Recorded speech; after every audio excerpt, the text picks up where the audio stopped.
I dag glæder jeg mig rigtig meget, for jeg skal starte 2 nye forløb op med 2 nye spændende mennesker, der er meget forskellige, og trods deres forskellighed, begge 2 er nået til et punkt i deres liv, hvor nok er nok.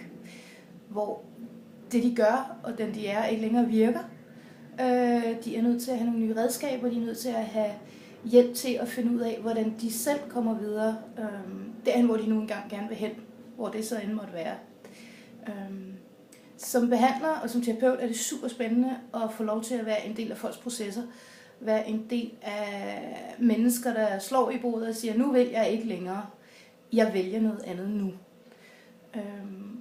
Og jeg er nødt til at sige, at det er først, når vi når dertil, at tingene forandrer sig. Det er først, når vi er villige til at slå i bordet, når vi er villige til at sige, hvad skal der til? Jeg er villig til at gøre alt, fordi det her det ikke længere fungerer. Det er først, når vi når dertil, at tingene begynder at ændre sig. Vi rykker os ikke inden for vores komfortzone. Det er først, når vi kommer ud over barriererne, ud over grænserne, ud over der, hvor det plejer at være rart, at vi rykker os. Fordi, let's face it, forandring er ikke nødvendigvis en behagelig ting. Det kan føles frygtelig ubehageligt at skulle gå på ukendt territorie, skulle prøve at gøre nogle andre ting, bruge nogle nye redskaber, skulle bede om hjælp. Det kan være frygtelig ubehageligt. Og nogle gange er det det, der skal til. Så hvor er du henne i dag? Er du villig til at gøre det, der skal til, for at forandring skal ske nu? Eller har du det okay med at være der, hvor du er? Der er nemlig ikke noget galt i ikke at være villig til at ændre ting, der ikke virker for dig.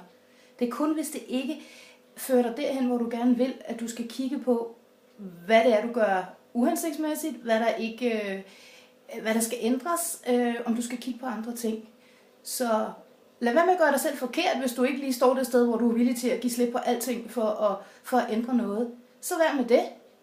Er du et sted, hvor du tænker, nu nok, så vil jeg helt klart invitere dig til at få nogen til at være medspillere med dig på din vej. Om det så er bedste ven, partner, professionel terapeut, massør, whatever. Hvad der virker for dig. Men mærk efter, er det nu, du skal til at ændre noget, der ikke virker, eller har du det egentlig godt der, hvor du er? Kan I have en rigtig dejlig dag?